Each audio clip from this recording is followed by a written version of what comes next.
Je suis encore malade d'être là ce matin. Il paraît que les mesures sont un peu strictes et que vous devez faire un effort de porter votre bavette afin que nous ne soyons pas interrompus. Parce qu'ils vont passer toujours et ils ne manqueront pas de trouver une faille. Après, ils vont nous taxer une amende. Donc, vous portez vos masques. Ça ne va pas empêcher que vous respiriez. Ça te va? Ok, moi, en attendant, je parle avec l'autre là parce que là, ça m'étouffe. Amen. Amen. Ça, c'est le démon. Hein? Il cherche toujours des failles. Voilà. Je vous salue tous au nom de notre Seigneur Jésus. Dans mon sac là, il y a le liquide là que ça doit être apprêté ici. Bien, nous allons tenir debout, nous allons lire la parole.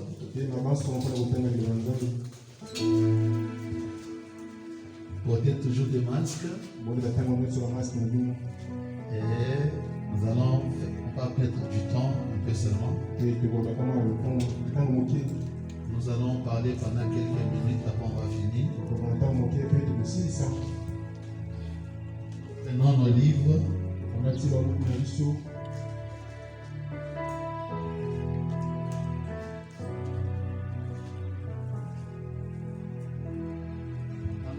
De Amos chapitre 3.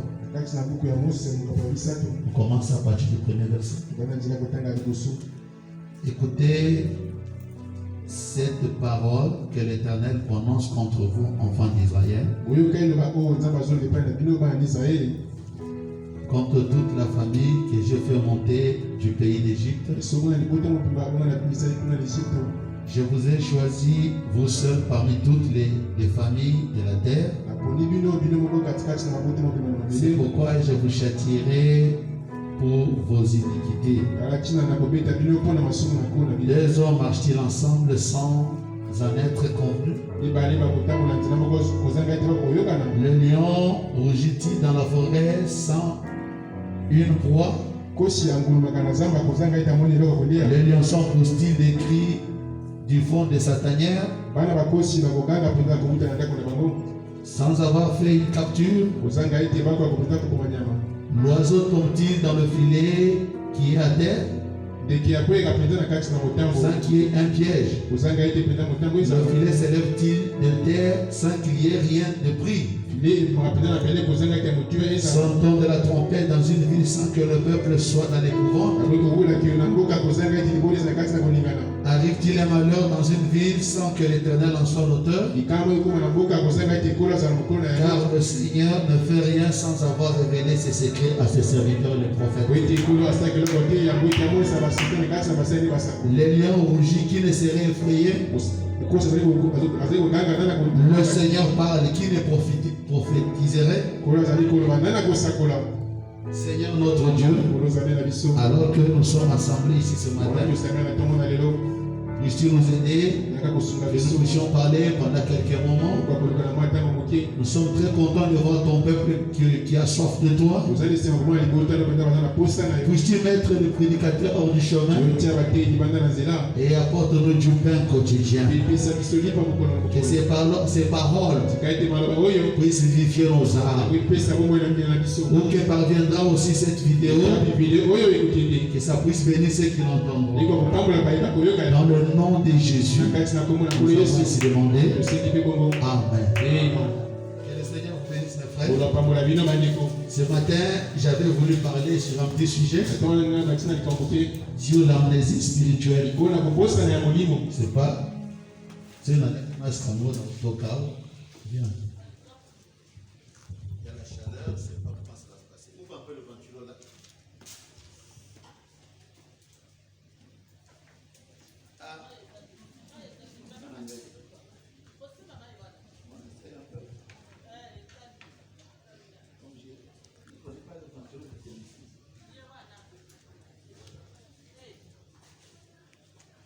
Que Dieu vous bénisse. Bien, nous voulons un peu parler sur l'amnésie spirituelle. Vous êtes avec moi? C'est la condition de la pandémie qui nous rend dans ce genre d'exercice. Mais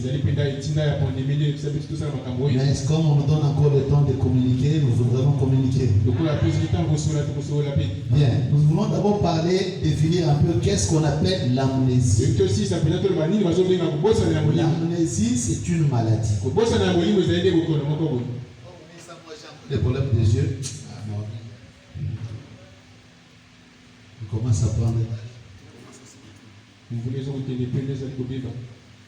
Bon, qu'est-ce que l'amnésie? C'est une perte ou déficience de la mémoire. C'est une maladie qui fait que l'homme perd sa mémoire. Plus rien se rappeler. L'amnésie peut être causée par des problèmes organiques, lésions cérébrales ou athérosclérose. Peut-être un cancer, quelque chose se passe à l'intérieur. Ou par des troubles nerveux, comme l'hystérie. L'amnésie peut être totale. Amen. L'amnésie peut être totale. Le sujet atteint perd toute capacité de mémoire. La personne qui atteint perd toute capacité de mémoire. Elle peut être partielle et ne concerner que les souvenirs liés à un événement particulièrement traumatisant dans la vie du patient. L'amnésie peut enfin être systématique. Elle est alors reliée à un certain type du groupe d'expérience.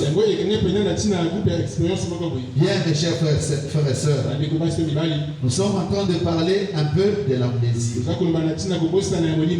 J'avais demandé à notre ordinateur, tu n'avais pas écouté? C'est déjà là? Ok, que Dieu te bénisse. Connectés. Il y a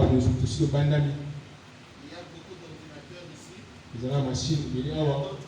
On passe par satellite. Juste pour vous communiquer. Le message aujourd'hui est sur beaucoup de supports. Amen. Nous allons prendre un exemple de quelqu'un qui est atteint, ou bien quelqu'un qui est atteint de cette maladie qu'on appelle l'amnésie. Nous allons voir un peu pourquoi Frère Branham parle de l'amnésie. Amen. Frère Branham parle un peu. Il y avait une maman là-bas aux États-Unis. Dans la prédication, Monsieur, nous voulons voir Jésus. Alors, cette maman, son enfant était atteint par cette maladie qu'on appelle l'amnésie. Alors le docteur lui avait dit que non, ça allait mieux. Alors elle s'est dit, alors je vais aller voir si mon enfant vraiment se porte bien. Il a mené cet enfant dans un grand magasin tel qu'on appelle Grand Fleuve. Il y avait un rayon là où il y avait des jouets. Les rayons, ce sont des rangées là où il y a beaucoup d'articles. Alors étant arrivé dans ces rayons, il y avait des jouets. La maman a pris un pistolet qui pouvait bien attirer l'attention de l'enfant. Il a essayé d'attirer. L'enfant regardait dans le vide. La maman dit non. Mais le docteur a dit que l'enfant s'est porté bien. Alors ils ont changé les rayons. Ils sont allés maintenant là où on vendait des petites cloches. La maman a pris la cloche. Il a commencé à... Il était en train de jouer la cloche. Alors l'enfant n'arrivait toujours pas à être attiré. La maman a crié très fort. Les gens sont venus au secours. Il a dit, moi j'étais avec mon enfant chez le docteur. Le docteur m'avait dit que l'enfant était guéri. Mais j'ai essayé par tous les moyens. Mais l'enfant ne manifestait pas un signe d'attention. Alors, Frère Branham me dit, il regardait un peu l'état de cette maladie. C'est une maladie terrible. Frère Branham va encore loin. Dans la prédication, la plus grande bataille que j'avais vécue. Il dit, il y avait une sœur à l'assemblée de William Branham. Alors cette sœur, qu'est-ce qui s'est passé? Cette sœur-là, pendant qu'on on chassait les démons dans l'église, elle était irrévérencieuse. Amen. Parce que quand Dieu dit quelque chose, quand on chasse les démons, il faut fermer les yeux. Donc la sœur était irrévérencieuse. Alors quand les démons ont quitté, c'est allé se rentrer en elle. Quand vous venez à l'église, faites attention à tout ce qui se passe à l'église. Tu peux venir et couper un démon qui va de l'autre. Par la désobéissance. Maintenant, les démons sont entrés en elle. Ils sont repartis à la maison. La femme a oublié qu'elle était mariée. Elle a commencé à vivre avec n'importe qui. Alors ils sont venus voir William Branham. William Branham me dit, il a des dates comme ça. Il dit que cette maladie vient de ce qu'elle était irrévérencieuse. Et maintenant c'était devenu difficile. Heureusement le mari était un chrétien. Ils se sont battus. Après elle est revenue en elle. Branham me dit encore, c'est une maladie. Remarquez, quand on va à la guerre, il y a 3 causes qui créent cette maladie. La première cause, c'est le choc. Il dit remarquez, tu as un choc, un grand choc. Nous t'annonce une grande nouvelle. Quelqu'un peut perdre même le sens. Amen. Ça vient par un choc. Si tu reçois un choc dans ta vie, les militaires qui reviennent de la guerre, après avoir livré des grands combats, quand il quitte la guerre, il oublie son identité. Il ne sait plus qui il est.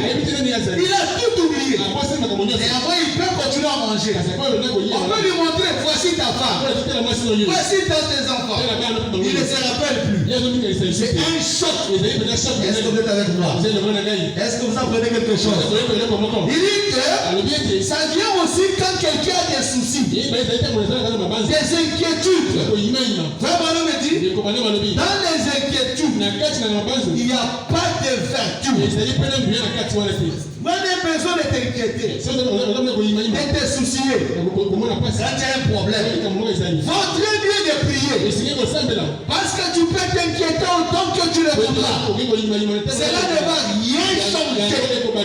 Est-ce que la foi peut faire quelque chose? Est-ce que la foi peut faire quelque chose? Si on dit qu'on va te tuer demain, peu importe combien tu vas t'inquiéter, ça ne va rien changer.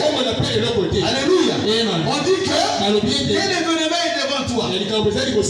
Tu peux t'inquiéter autant que tu veux. Cela ne changera rien. C'est pourquoi la Bible dit, ne vous inquiétez de rien. En toutes choses, faites connaître vos besoins à l'Éternel. Est-ce qu'on est avec moi? Est-ce que la foi peut changer les choses? Remarquez Daniel, Meshach, Abednego. Est-ce qu'on est avec moi? Au lieu de s'inquiéter, ils avaient dit à Nabuchodonosor, nous ne nous inclinerons jamais devant ton image, devant ta statue, devant ta dénomination. Le roi dit, qui va vous délivrer de mes mains? Ils ont dit ceci, que Dieu nous délivre ou pas, nous ne te servirons jamais. Parce que Dieu peut le faire. Il a demandé qu'on chauffe la fournaise. On a chauffé 7 fois. On a pris Shadrach, Meshach, Abednego. Pendant ce temps-là, Dieu était au ciel, en train d'observer la scène. Oh mes frères et sœurs, toutes les situations sont sous contrôle. Dieu est le créateur. Il a toutes les situations sous contrôle. Je ne peux pas être surpris. Si c'est vrai qui me donne un vrai amen. Je ne peux pas être surpris. Il contrôle un des fourmis noires. Dans la nuit noire, dans un trou noir. Je connais. Est-ce que tu peux dire amen? Est-ce que tu peux dire que Dieu te connaît? Tu n'es pas là par hasard. Le Seigneur te connaît. Est-ce qu'on peut dire amen à ça? Est-ce que c'est la vérité? Pendant qu'on voulait les jeter, qu'est-ce qui s'est passé? Elohim, qui a le contrôle des temps et des situations, avant qu'ils atteignent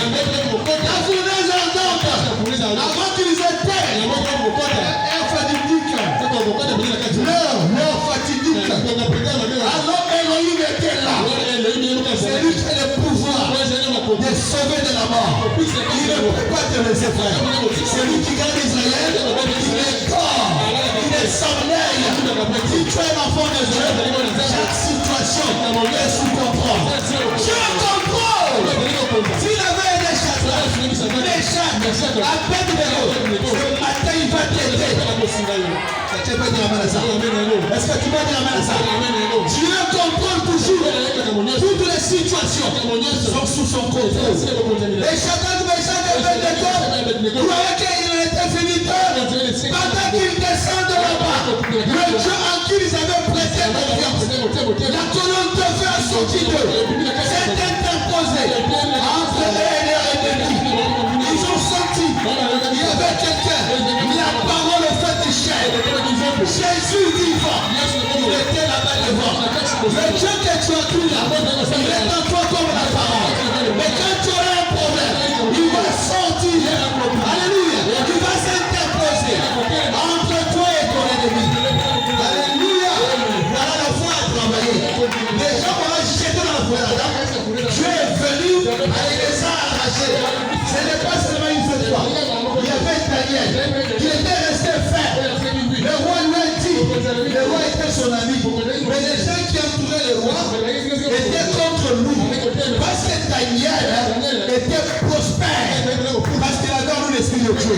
Quand vous avez l'esprit de Dieu, les gens vont vous haïr. Ils vont faire des complots pour vous détruire. Mais attention, quand tu es avec Dieu, tu prends position pour la parole. Quand tu auras un problème, c'est lui pour qui tu prends position. Tu prends position pour toi. Quand on a pris Daniel, malgré qu'il y avait des gens qui étaient aussi avec lui, mais le roi ne pouvait rien. Comme tout le monde voulait qu'on le jette. Alléluia. Quand on l'a jeté, on a affamé les lions pendant 7 jours. Pour qu'il n'y ait pas d'excuse. Quand on a pris le Daniel, on l'a jeté dans la fournaise ardente. Vous savez quoi? Vraiment, la colonne de feu, le message qui est en Daniel est sorti, c'est interposé.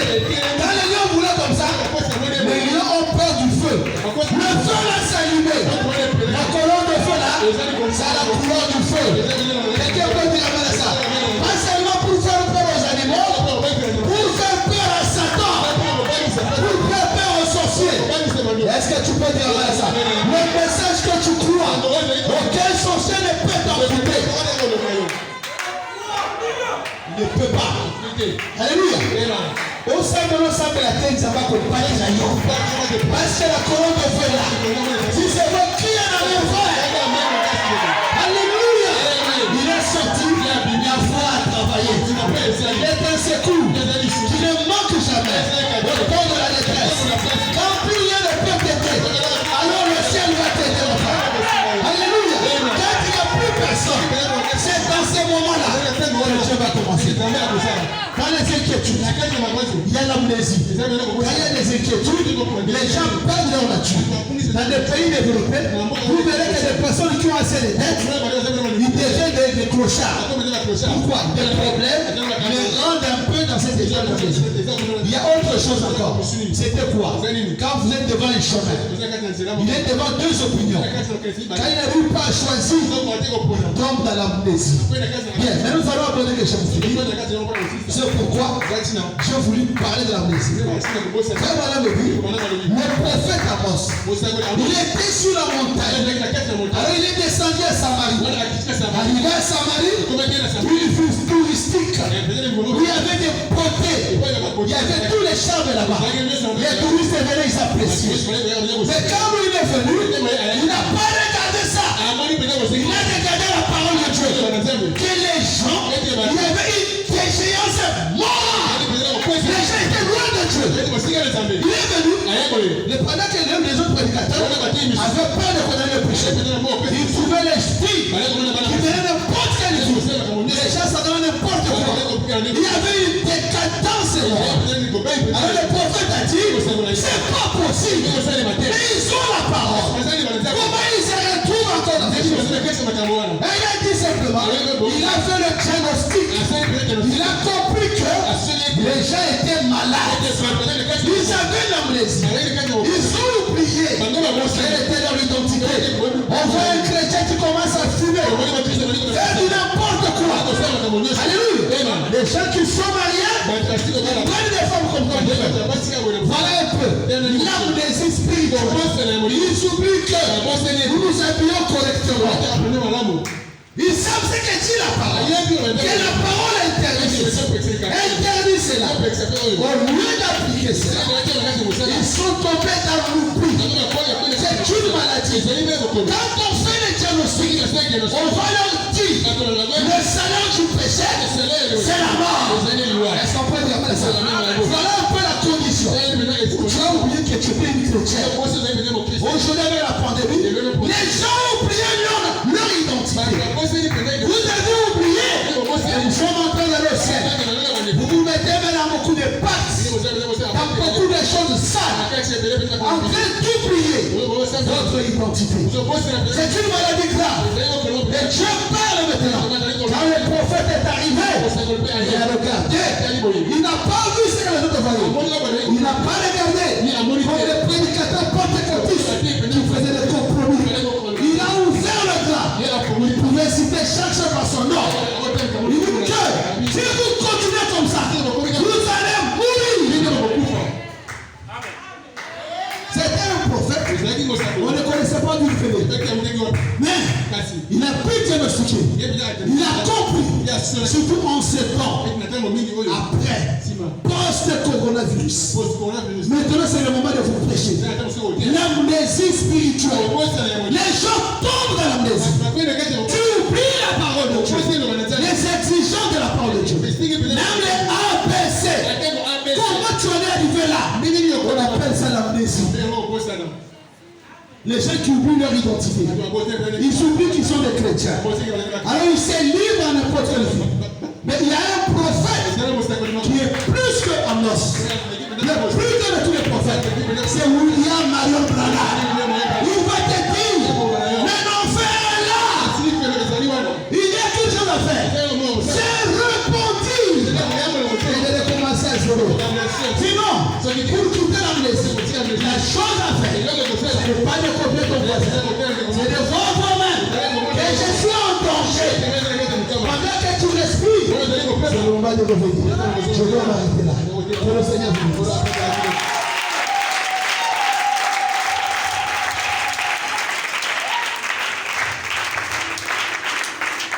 Si tu es malade, tu t'approches vite.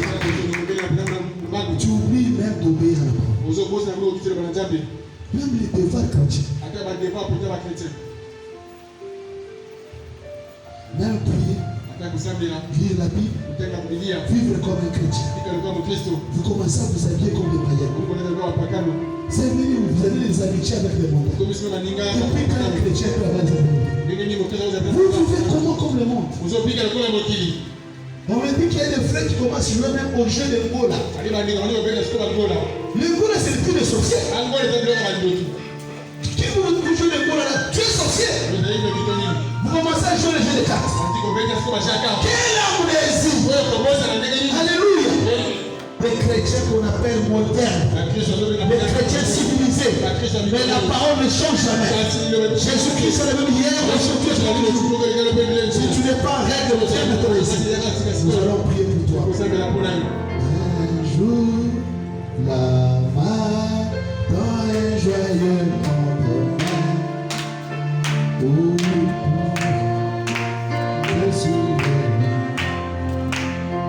là-bas, les deux belles traversées, et l'autre côté, je comptais un jour, hors de la portée des montagnes. Je sais que c'est juste